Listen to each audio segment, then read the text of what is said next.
Donald Trump has shaken hands with Kim Jong-un, embraced Vladimir Putin in Helsinki like they were old fraternity brothers, and called Xi Jinping a very good friend, even a friend of mine. But tonight, on this brightly lit CNN stage in Atlanta, he is about to shake hands with the one thing he has spent a lifetime running from, truth armed with evidence. Because Congresswoman Jasmine Crockett did not fly here to debate. She came to prosecute. And resting on her podium, inside that thick, brown leather folder with the gold clasp, are more receipts than the IRS has ever seen from Donald Trump. The studio lights are blinding, hot enough to make the air shimmer. 200 audience members, handpicked to represent the actual country, not just the Red Hat Arena crowds, sit in hushed anticipation. There are public school teachers from Ohio, veterans from North Carolina, small business owners who lost everything in 2008, nurses who worked COVID wards, single moms, retired cops, college students who took out loans just to be here tonight. This is not a rally. No one is wearing a costume. No one came for a show. They came for answers.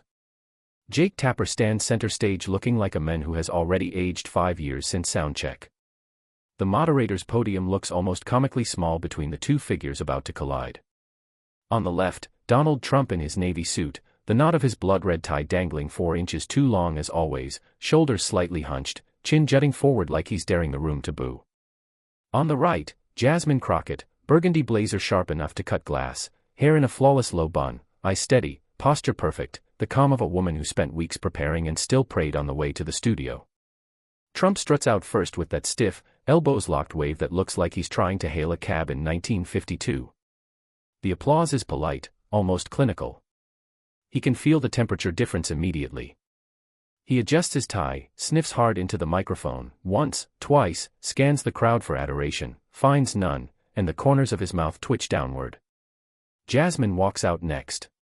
The applause swells, warm and genuine. She smiles softly, nods in gratitude, shakes Jake's hand, then turns and walks straight to Trump, hand extended. He stares at it like it's a trick question.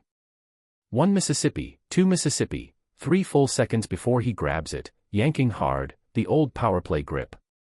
She locks eyes, doesn't move an inch, and gives the tiniest smile that says, "Nice try." They take their places. Trump immediately leans forward, elbows on the podium, ready to steamroll. Jasmine opens the folder slowly, deliberately, the leather creaking just loud enough for the lav mics to catch it. She smooths the first page like a prosecutor marking Exhibit A. Somewhere in the control room a producer whispers, "We are so cooked, this is gonna break the internet." Jake clears his throat. Good evening and welcome to the CNN Presidential Accountability Forum. 90 minutes, 2-minute answers, 1-minute rebuttals, please respect the time. Trump jumps in before Jake finishes the sentence. Jake, real quick, everybody knows CNN is very unfair, ratings are terrible, this is a rigged deal, I only agreed because the people demanded. Mr. President, Jake says with exhausted steel, we literally have not started the clock yet. The audience laughs, real, relieved laughter. Trump scowls like a child who dropped his ice cream. Jasmine's lips curve just enough to be caught on camera. First question, the softball Trump has answered 1,000 times. Mr. President, you have repeatedly described yourself as a self-made billionaire whose business success qualifies you to run the country. Can you walk us through that record? Trump lights up like it's 2015 again. Jake, I built one of the greatest business empires maybe ever. Billions and billions, the best hotels, the best golf courses, buildings all over the world with my name in giant gold letters, people love that. Very successful people, the smartest people, they'd come to me and say, "Sir, how did you do it?" And I'd tell them you gotta be tough, you gotta be smart, you gotta make great deals. I wrote the book, literally wrote the book, The Art of the Deal, biggest bestseller ever, and that's what I did for America. I made us rich again, richest country ever, nobody did it like me. Jasmine lets him finish the entire monologue. She waits one extra beat of silence, then.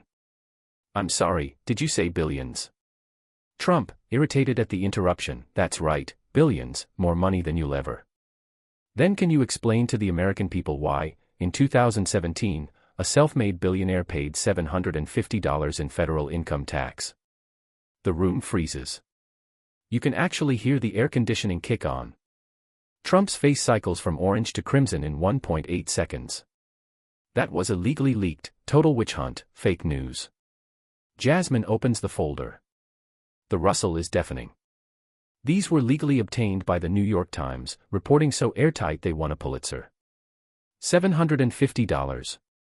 A teacher in my district, Mrs. Johnson, $42,000 a year, 2 kids, 1 income, paid $15,000 in federal taxes that same year. 20 times more than the billionaire. She holds up the return for the cameras. And while we're here, you paid zero federal income tax in 10 of the 15 years we have records for. But my favorite page, she flips with theatrical calm, is the year you claimed a $73 million refund. $73 million back from the government.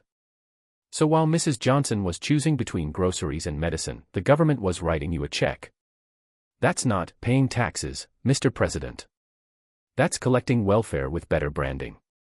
The audience gasps, then nervous laughter, then actual applause. Trump sputters, I paid millions in other taxes. Jasmine is already on the next tab. Let's talk about those billions. After 6 corporate bankruptcies, 6 American banks wouldn't lend you a dime. Deutsche Bank, fined billions for laundering Russian money, was your only lender left. And you bankrupted a casino. A casino. The house always wins unless the house is Donald Trump. She keeps going, voice almost gentle now, which makes it worse. You're not a billionaire, sir. You played one on television. And America has been paying the cover charge for 20 years. Standing ovation. Phones up. Tears in the third row. Commercial break. Trump hisses at an aide, veins bulging. Jasmine takes a slow sip of water, turns the page like she's reading a bedtime story. Back from break, Trump tries offense. Why aren't we talking about crooked Hillary's 33,000 deleted emails? Jasmine's eyes sparkle. Oh, we can talk emails. She reaches under the podium and unfurls a paper scroll that hits the floor and keeps going. 10 feet, 15 feet, the entire audience loses it laughing. This, Mr. President, is the printed difference between Hillary Clinton's emails and your classified documents indictment. She lets it pool like a CVS receipt. Hillary, yoga schedules, Chelsea's wedding, bad server, fully cooperated, 11 hours of testimony, no charges. You, nuclear secrets, Iran war plans, human sources, stored next to a golden toilet at your beach resort where foreign nationals partied on weekends. She holds up the famous photo. Exhibit 47, Mr. President. The toilet is literally in the frame. Gasps, groans, one man yells, Lord have mercy. She keeps swinging, 31 Espionage Act counts, obstruction, lying to the FBI, asking staff testifying you told them to hide boxes and delete footage. Hillary lost an election. You should have lost your freedom. Another standing ovation. Trump's microphone gets muted for the first time in television history because he will not stop yelling. January 6th segment. Trump calls it a beautiful day of love. Jasmine quietly says, roll the tape, the real tape. The screen lights up with the violence in unfiltered 4K, officers crushed, hang Mike Pence, blood, bear spray, gallows. Jasmine narrates the timeline like a closing argument, ending with the 187 minutes he watched it all on TV while eating a cheeseburger. 5 dead that day or soon after. 4 officers later by suicide. And you call them hostages? No, Mr. President. Congress barricading doors, texting their kids goodbye, they were the hostages. A Navy veteran in the front row stands and salutes her. Half the audience rises with him. Women. Trump calls her nasty. Jasmine's voice turns to ice. Since you want to talk about women, let's. She holds up the list of 26 names, reads them slowly, deliberately, each one landing like a hammer. Jean Carroll, 83 million reasons she wasn't lying. The Access Hollywood tape plays in every viewer's mind without needing to be re-aired. They don't let you do it because you're a star. They freeze. That's trauma, not consent. A woman in the audience sobs openly. Foreign policy, love letters to Kim Jong-un, we fell in love, calling Putin's invasion genius, she's genocide, strong leadership, suggesting America try president for life. Jasmine spreads the printouts across the podium like a winning poker hand. Every dictator on earth loves you because you do their work for them for free. FREE. Fraud trial, $454 million in penalties, Mar-a-Lago magically worth 50 times its actual value, the triplex apartment listed at 3 times its square footage, Trump University, Trump Foundation, Jared's $2 billion Saudi thank you. You didn't drain the swamp. You installed a gold-plated toilet in it. And then, when Trump finally runs out of deflections and goes fully personal, attacking her looks, her voice, her district, Jasmine goes still. The room holds its breath. She waits 5 full seconds of dead silence, then asks the question that will be quoted for decades. Who are you, Donald Trump? She walks the stage like it's a courtroom, listing everything he is not a successful businessman, not a dealmaker, not a Christian, not a patriot, just a pattern. A pattern of fraud, assault, lies, betrayal, and always getting away with it, until tonight. She turns to the camera, ignoring him completely, and speaks directly to the little black girl in Texas, to every child watching, to history itself. I'm here so she knows rules matter. Character matters. Truth matters. And one day, when somebody powerful does wrong, you can stand up, even if your hands are shaking, and you can bring receipts. The folder closes with a snap that sounds like a gavel.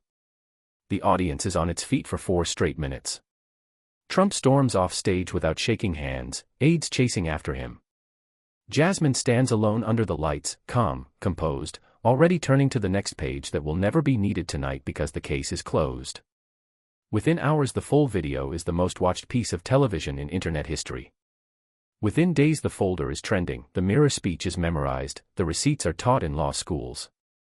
Within weeks independents shift 7 points, Republican senators go quiet, and a new generation learns you can destroy a bully without becoming one. You just have to bring the evidence, speak the truth, and refuse to flinch. Receipts delivered. Mirror held up. Truth spoken. Now it's your turn. What will you do with it? Fast make it longer so audio can be made up to 40-minute. Here is the 40-minute cinematic audio version, now expanded to 500 words, approximately 38 to 42 minutes when narrated at a deliberate, dramatic pace with natural pauses, audience reactions, and breathing room. I have deepened every single beat, more sensory detail, more verbatim back and forth, more physical reactions from Trump, Jasmine, the audience, and Jake Tapper, extended receipts, callbacks, quiet moments that let the silence do the work, and several new mini-chapters that were only hinted at before. Everything you loved is still here, just given the full epic treatment. Imagine Morgan Freeman, Viola Davis, or a young James Earl Jones reading this slowly, with gravitas. Lights up. Donald John Trump has stood on stages in Singapore, Helsinki, and Hanoi. He has shaken the hand of a man who murders his own family with anti-aircraft guns, embraced a former KGB officer who poisons journalists with nerve agents on foreign soil, and called the architect of modern concentration camps a very good friend, a really brilliant guy. But tonight, December 9, 2025, inside CNN's Midtown Atlanta studio, under lights so hot the air itself seems to sweat, Donald Trump is about to shake hands with the one entity he has spent 80 years and 4 bankruptcies avoiding. Truth. Armed. With evidence. And the woman holding that evidence is not here to debate. Congresswoman Jasmine Crockett, freshman from Texas's 30th District, criminal defense attorney turned prosecutor of the powerful, did not fly first class for applause lines. She came to court. And on the podium in front of her rests a thick, brown, Italian leather folder, gold clasp, color-coded tabs, the kind of folder that makes guilty men see in their nightmares. The audience of 200 is not the usual rally crowd. No red hats, no lock her up chants, no one selling $20 flags in the parking lot. These are teachers who haven't had a raise in 6 years. Veterans who waited 9 months for a VA appointments. Small business owners who lost everything when Trump's tax cuts went to billionaires instead of Main Street. Nurses who held dying COVID patients' hands through plastic gowns while the then-president suggested injecting bleach. Single moms, retirees, college kids who maxed out credit cards just to get here. They are quiet. They are waiting. They are America, and tonight they want receipts. Jake Tapper stands center stage looking like a man who has already written his resignation letter twice tonight. The moderator's podium looks like a child's desk between 2 giants. On the left, Donald Trump, navy suit shiny at the elbows, blood red tie hanging like a tongue 4 inches too long, shoulders hunched forward, chin jutting, eyes scanning the room for adoration that isn't there. On the right, Jasmine Crockett, burgundy blazer tailored like armor, gold hoop earrings catching the light every time she moves her head, hair in a low bun so perfect it could survive a hurricane, expression calm, almost serene, the stillness of a woman who has rehearsed every word in the mirror until her reflection started crying. Trump struts out first. Same stiff-armed wave he's been doing since 1987, like he's hailing a taxi that will never stop. The applause is polite, thin, almost embarrassed for him. He adjusts his tie, sniffs hard into the mic, once, twice, scans the crowd again. Nothing. No chance. No USA. Just 200 pairs of eyes asking the same silent question. Explain yourself. Jasmine walks out next. The applause rises like a wave, warm, grateful, almost protective. She nods, smiles softly, shakes Jake's hand, then turns and walks straight to Trump, hand extended. He stares at it like it might bite him. 1 Mississippi, 2 Mississippi, 3 full seconds of dead air on national television. Then he grabs it, yanks hard, the old alpha male power grip. She does not move an inch. She locks eyes and gives the smallest, sweetest smile that says, "I have been waiting for you." They take their places. Trump leans in immediately, elbows planted, ready to dominate the room the way he dominates every room. Jasmine opens the folder slowly. The leather creaks. Every microphone in the building picks it up. Somewhere in the control room a producer whispers, "We are never recovering from this." Jake clears his throat. Good evening and welcome to the CNN Presidential Accountability Forum. 90 minutes. 2-minute answers, 1-minute rebuttals. Please respect the... Jake, real quick, Trump interrupts before the sentence is cold. Everybody knows CNN is fake news, very unfair, ratings, terrible ratings, this whole thing is a rigged deal, a witch hunt. I only agreed because the people demanded. Mr. President, Jake says with the exhaustion of a man who has moderated 4 of these, the clock has not started. You are already over time. The audience laughs, real, relieved, almost shocked they're allowed to. Trump scowls like someone stole his pudding cup. Jasmine's lips curve just enough for the lip readers on Twitter to lose their minds. Jake starts with the softball Trump has hit out of the park 1,000 times. Mr. President, you have repeatedly said your business success makes you uniquely qualified to lead the economy. You call yourself a self-made billionaire. Walk us through that record. Trump lights up like it's 2015 again. Jake, nobody has ever built what I built. Tremendous empire. Billions and billions. The best hotels, the best golf courses, the best buildings, my name in gold letters all over the world. People, very rich people, very successful people, they come to me crying, "Sir, how did you do it?" And I tell them you gotta be tough, you gotta be smart, you gotta make great deals. I wrote the book, literally wrote the book, The Art of the Deal, biggest bestseller in history, and that's what I did for America. I made us the richest we've ever been, stock market through the roof, unemployment the lowest ever, especially for Black Americans, best ever, everybody was happy. He's still talking when Jasmine's voice slices through like a scalpel. Excuse me. Did you say billions? Trump turns, annoyed. That's right, billions, more money than you'll ever see in your entire. Then perhaps you can explain to the American people why, in 2017, a self-made billionaire paid exactly $750 in federal income tax. Dead. Silence. You can actually hear the studio air conditioning click on. Trump's face goes from spray tan to stop sign in 1.8 seconds. Those were illegally leaked documents, total disgrace, witch hunt, the fake news New York Times. Jasmine opens the folder. The rustle is thunder. These documents were legally obtained through years of litigation and published by the New York Times, reporting so bulletproof they won the Pulitzer Prize. $750. She holds up the return for every camera in the building. A public school teacher in my district, Mrs. Letitia Johnson, mother of 2, salary $42,000, paid $15,000 in federal income tax that same year. 20 times more than the billionaire. Mrs. Johnson sometimes chooses between groceries and her blood pressure medication. You got a $73 million refund. That's not paying taxes, Mr. President. That's collecting welfare with better marketing. The audience inhales as one organism. Then applause starts in the back row and rolls forward like a wave. Trump sputters, "I paid millions in other taxes, property taxes, millions." Jasmine is already turning pages.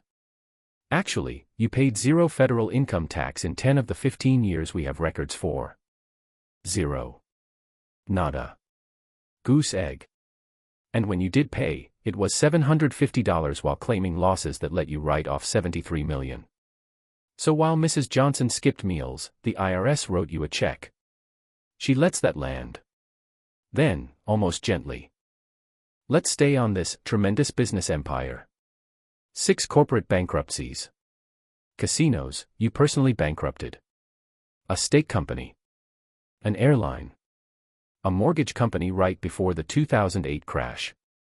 A university that was a scam. After all that, American banks refused to lend you money. Only one bank in the world would still touch you, Deutsche Bank, private banking division, the same division later fined billions for laundering Russian oligarch money. That's who financed the self-made billionaire." A man in the 4th row actually whistles. Someone else yells, "Come on." Jasmine's voice drops to a near whisper, which somehow makes it worse. "You're not a billionaire, Mr. President. You played one on television. And the entire country has been stuck paying the subscription fee for a show we never asked to watch." The applause is no longer polite. It is sustained, loud, cathartic. A woman in the front row is crying without sound. Trump's mouth opens and closes like a fish. Jake Tapper looks at the control room like, "Do we go to break or call an ambulance?" Commercial. During the break, Trump hisses at an aide, face purple, hair now fully airborne. Jasmine calmly turns to tab 2, takes a slow sip of water, and whispers to no one in particular, "We're just getting warmed up." Back live. Trump tries to seize the offensive. Everybody knows the real crime is crooked Hillary's 33,000 deleted emails, bleached, hammers, acid-washed. Jasmine's entire face lights up like she just heard Santa came early. "Oh, we can absolutely talk emails." She reaches under the podium and pulls out a single continuous sheet of paper that unfurls, and unfurls, and unfurls, hitting the floor, rolling forward like a CVS receipt from hell. The audience loses its collective mind laughing. This, Mr. President, is the printed difference between Hillary Clinton's email scandal and your classified documents indictment. She lets it pool at her feet like a red carpet made of shame. Hillary, private server, mostly yoga schedules and Chelsea's wedding plans, bad judgment, fully cooperated, sat for 11 hours of Benghazi testimony, no criminal intent found, no charges. You, 300-plus classified documents, including nuclear programs and war plans for Iran, stored in a ballroom, a bathroom, and a shower at your beach resort where Saudi princes and Chinese nationals partied on weekends. Next to a literal golden toilet. She holds up the indictment photo. Exhibit 47, Mr. President. The toilet is in the picture. The audience reaction is half gasp, half horrified laughter. She keeps going, voice rising like a prosecutor in closing. 31 counts under the Espionage Act. Obstruction. Lying to the FBI. Your own lawyer testifying you told staff to hide boxes and delete security footage. Direct quote from the indictment, "Wouldn't it be better if we just said we don't have anything?" That's not sloppy bookkeeping. That's espionage and obstruction. Silence so complete you can hear Jake Tapper's heart beating. Jasmine turns to the audience. Hillary lost an election. Donald Trump should have lost his freedom. Standing ovation. Phones in the air.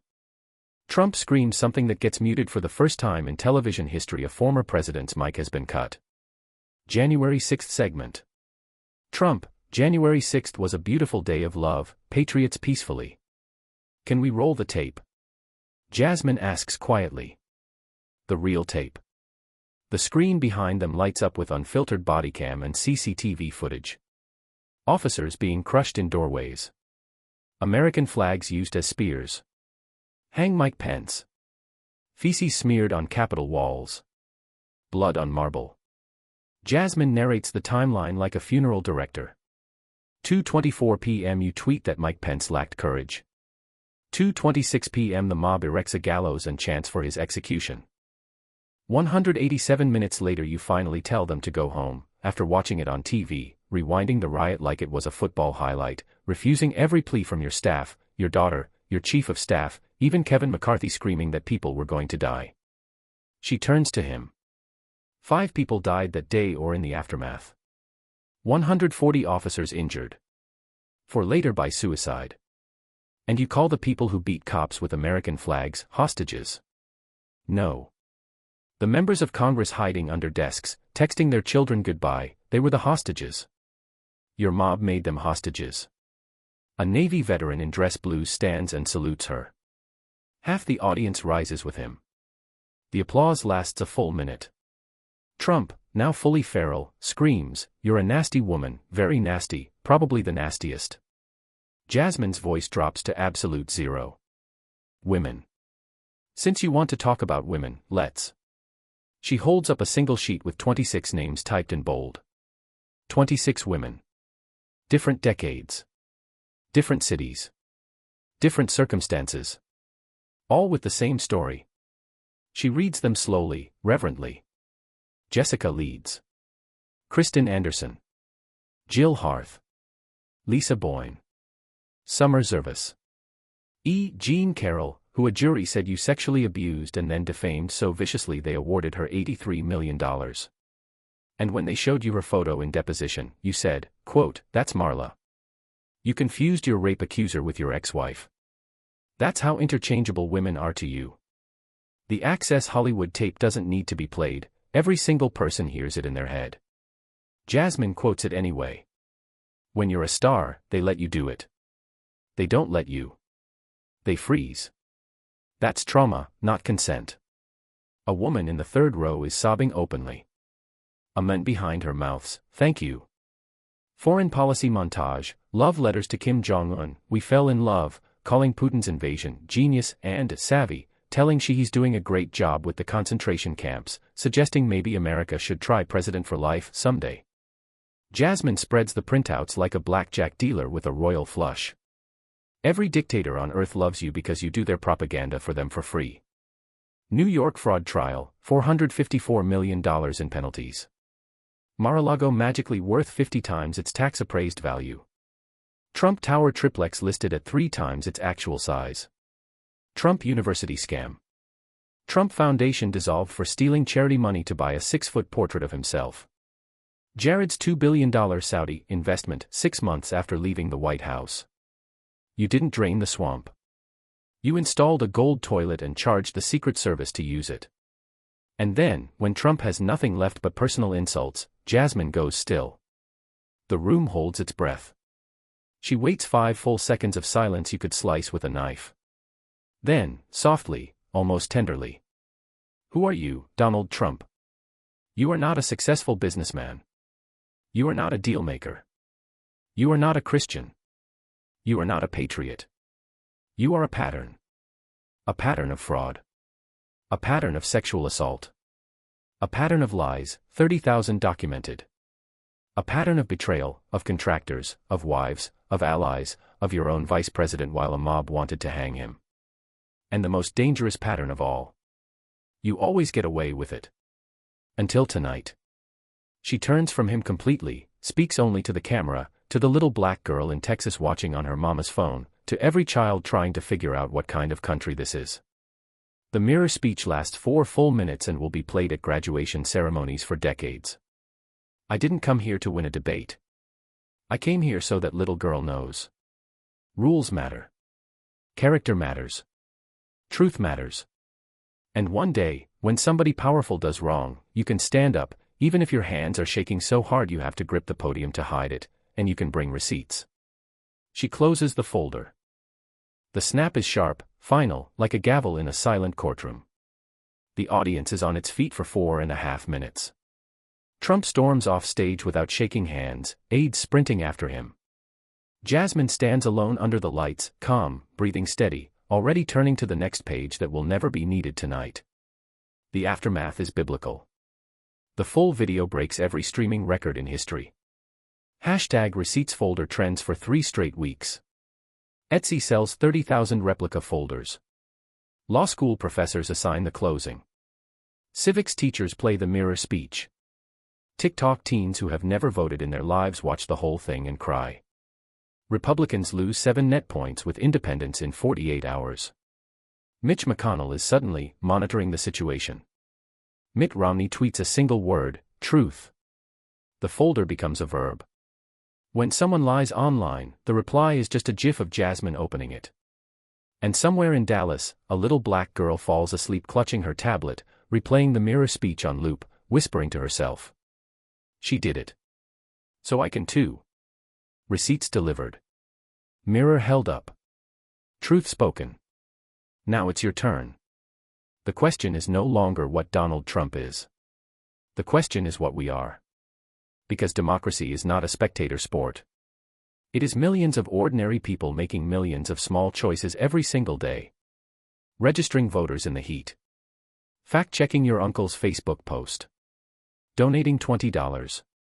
Knocking doors. Running for school board. Speaking when it's scary. Bringing receipts when it's hard. The folder is closed. The mirror is still here. What will you do with it?